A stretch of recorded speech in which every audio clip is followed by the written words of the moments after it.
No need to wait, kids. You need not switch channels. Sit back, relax, and join Kuya Bernard in this week's edition of Once Upon a Saint. Yes! Oh! Magandang umaga po sa inyo mga kaibigan. Kami tuloy-tuloy na sa inyong mga tahanan. Ang inyong lingkod, Brother Bernard Factor Canyaveral. Nag-aanyaya, kami po ay samahan sa ating palatuntunang Once Upon a Saint! Yay! Ito lamang po ang tanging palatuntunan sa telebisyon kung saan nalalaman natin ang totoong buhay at pakikipagsapalaran ng mga tunay na superheroes at sila'y walang iba kung hindi ang mga banal. Alright! Kasama pa rin natin ang mga mag-aral mula sa Yes! Ang mga estudyante ng Yes! Ang mga mag-aral mula sa Yes! At meron pa mga estudyante mula sa Alright! Again, maraming salamat po na kami nakarating dito sa inyong napakamakasaysayang parokya ng San Andres. Pero magandang tanungin din natin ang mga kabataan kung ano masasabi nila sa kanilang parokya. Unahin natin si ate. Ate, ano masasabi mo sa inyong parokya? Go ahead, please. Ang aming parokya po ay ang pinakamatandang simbahan na inyong makikita sa Zambales. Kung tutusin po, kung makikita po natin, ito po ay gawa sa corals na itinayo po or tinatag ng mga paring Agustinian Recoletos. At hindi lang po yon dahil noong 1637 din po ay napadaan po dito si San Lorenzo Ruiz, ang kauna-unahang Pilipinong santo bago po siya maglakbay papuntang Japan. Nagbabalita, walang iba kung hindi si, ano pangalan mo ate? Alian. Si Alian. Maraming salamat. Thank you ha. Dumaan dito si San... Grabe. Nasalubong niyo ba siya nung dumaan dito si San Lorenzo? Ano kayo masasabi ni Kuya? Uy, Kuya, ikaw ba si San Lorenzo? Sakristan. Sakristan ka ba, Kuya? Anong pangalan, Kuya? Albert po. Albert. Ano masasabi ni Albert? Go ahead.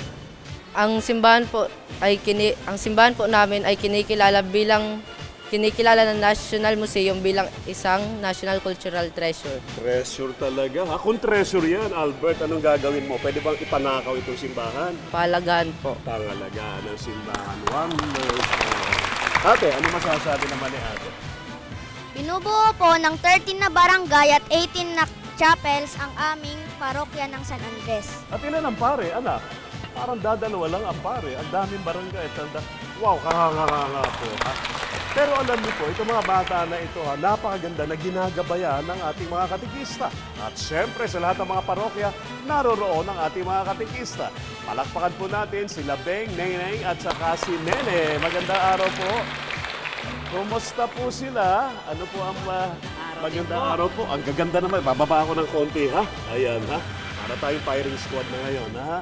Kayo po ay gano'n nakatagal na katikista? 35 years na po ako. 35 years! Itsura mo na yan. Akala ko bewang mo. 24 at 34 years na po ang katikista. Hangang mga katikista.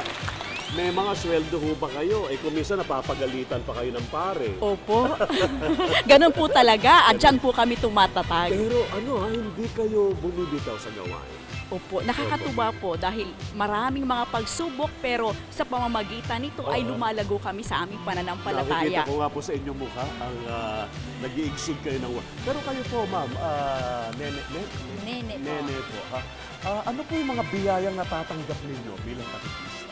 Kung biyaya lang po, maraming dahil naparal ko po yung aking mga anak. Sa ganitong paraan lang po. Napaaral po ninyo. Ilan po ang anak? 6 po. 6? Wow, kakanga.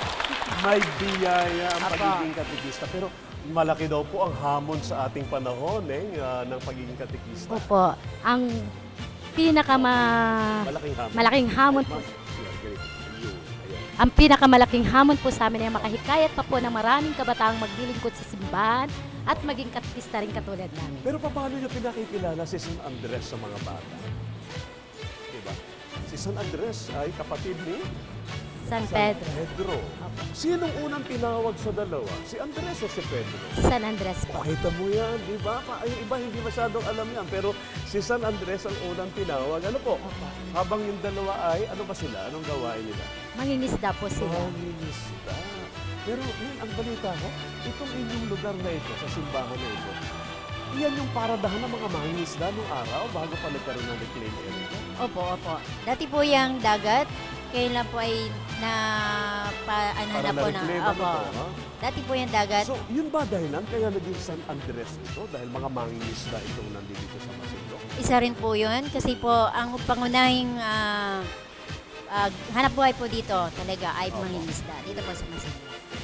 Pero napapansin ko po parang kumukonti ang mga gusto maging katikista. Baka gusto niyo pong anyayahan yung iba na sa halip na nagchichismisa, nagtitext, naglalaro ng computer, pumunta na lang sa simbahan at maging katikista. Tama po yun. Tama. Tama po yun, inaanyayahan namin ang maraming mga kabataan na wala namang ginagawa sa ngayon na makahikayat para mga kabataan na maglingkod dito sa parokya ni San Andres. At gayon din po yung mga nanay, mga tatay na wala nang gaano pinagkakaabalahan dahil malaki po ang hamon sa atin ngayon. Marami ng mga kabataan na hindi naniniwala sa Diyos. So kailangan po natin silang hikayating muli pabalik dito sa ating Kung kagaya simbahan. ninyong magsasalita, talagang, ito ho ba yung mga tinuturoan ninyong mga bata? Opo, kami pumupunta sa kanilang paaralan. Minsan sa isang linggo, 30 minutes po, nakikita namin sila at natuturuan namin tuwing Lunes hanggang Huwebes. Itong si Aliana, ito ho ba yung tinuturoan din ninyo? Dahil po siya nagturo dito sa, sa ating parochial school, Opo. hindi po natin siya naturuan. Pero kami ay paminsan nakikita po Ito nila mga kami rito. bata na Ang mga ito po nasa public Kayo ho ba'y elementary natuto schools. sa pagtuturo nila ng katikismo?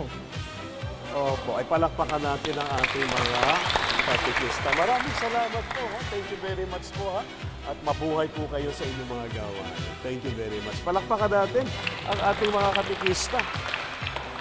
Lahat tayo, mga bata, nang tayo'y bininyagan ay tinatawag na maging katikista. Ipahayag ang mabuting balita. Ano yung mabuting balita? Kaligtasan.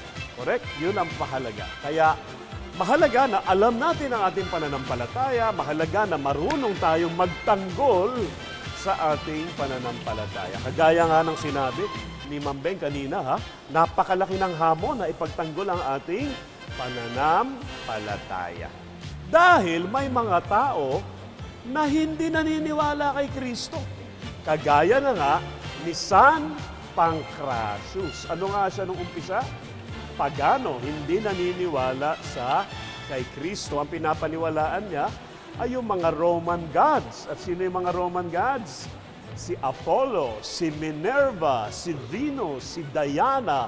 At sila ang sinasamba, pero totoo ba silang mga tao?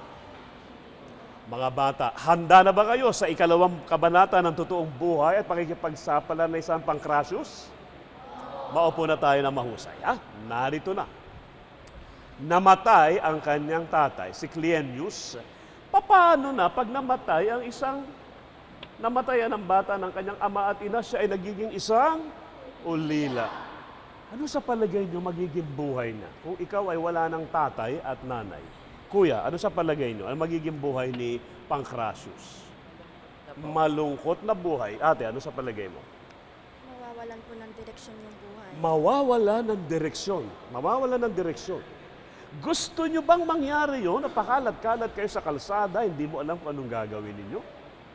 Hindi po. Kaso, hindi nga siya naniniwala kay Kristo. Isang araw, may dumating. Nagulat din siya. Dumating ang kanyang tiyuhin na si Dionysius.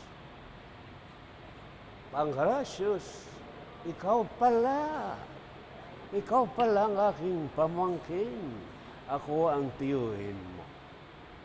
Dahil nag-iisa ka na, gusto mo bang sumama sa akin doon sa Roma? Sasama ka sa akin? Magaling. Isinama ng kanyang tiyuhin na si Dionysius sa Roma si Pancratius. Yung Roma nung araw, yun ang pinakamagandang syudad sa Italia. Nanggaling siya sa Sinada, di ba? Malayong lugar. Pagdating niya sa Roma, uy, ang ganda, parang pumunta kang bigla sa Maynila. Magaganda yung mga karwahe, malalaki yung kalsada, at higit sa lahat, napapunta siya sa kung tawagin ay Pantheon. Saan yun? Ano ang meron sa Pantheon sa Roma? Yung Pantheon, pag pinuntahan mo, naroroon ang mga ribulto. Ganito kalaki yung Pantheon na merong butas sa itaas at dumadaan doon yung liwanag ng araw. Pero nalilibot ng 12 estatwa ng mga Diyos-Diyosa na mga Romano. Sino ulit yun? Si Apollo, ang manggagamot, si Diana, ang hunter, si Minerva, si Venus, si Cupid, si Eros. Lahat ay nandoon at yun ang kanilang sinasamba. Meron bang San Andres, may San Pedro? Wala. At manghang-mangha si Pancratius, ang laki-laki. Tapos ang sabi niya, sino po yan? Ayan si Apollo. Diyan kami nagdadasal kung kami may sakit at kami pinapagaling. Totoo po ba siyang tao? Totoo po ba siya? Nakilala niyo po ba? Oo nga, no? Hindi nga pala. Basta't lumaki ako, nandiyan na yan. Sa mga tuwid, ito pa na ang tinatawag na Diyos-Diyosan. Mga nilikha ng tao para sila ay mapaglingkuran, para ka gumaling, para magkaroon ng harvest, para ka mabilis ang sagot kay Mercury and everything else. Ginawa nila yon sa makatwid, yon ay mga ribultong hindi totoo. Pero sabi niya, bakit sinasamba? Nagsimula siyang magtanong, bakit ginawa? Hindi naman pala totoo. Siyempre, nandoon na siya sa Roma, tinitingnan niya rin kung saan. Pag sumasapit na ang gabi, nakikita niya lumalabas yung mga mahihirap na tao. Kasi pagka umaga, yung mga Romanong kawal na magaganda ang kasuotan, mga nakakabayo, nakakarwahe, yung magagandang dilag, pero sa gabi, lumalabas yung mga mahihirap. Ang pangit na mga damit nila. At paglabas na ganyan, biglang tatakbo, mawawala sa isang sulok. Nakikita niya, sino yun? Dadaan na naman. Sino naman? At may nasa likuran, tapos tumakbo na naman. Tapos nawawala sa ilalim ng lupa. Pag hinabol na, wala na, lumulubog sa ilalim ng lupa. Sino kaya yung mga tao na yun? At bakit nawawala sila at bumabaon sa ilalim ng lupa? Gusto niyong malaman, mga bata? At anong magiging kaugnayan ni Pancratius sa mga mahihirap na yon na bumabaon sa ilalim ng lupa? Yan ang ating aabangan sa 3 kabanata ng totoong buhay at pakikipagsapalaran ni San Pancratius. Siyempre, bago tayo tuloy magpaalam, iniiwan po namin sa inyo ang mga mahalagang kataga ng ating founder, servant of God, Father Peyton CSC, to always pray. And pray as a family, because the family that prays together stays together. And the world that prayer is a world at peace. Lahat ng yan dito lamang sa Once Upon a Saint. Hey! Woo!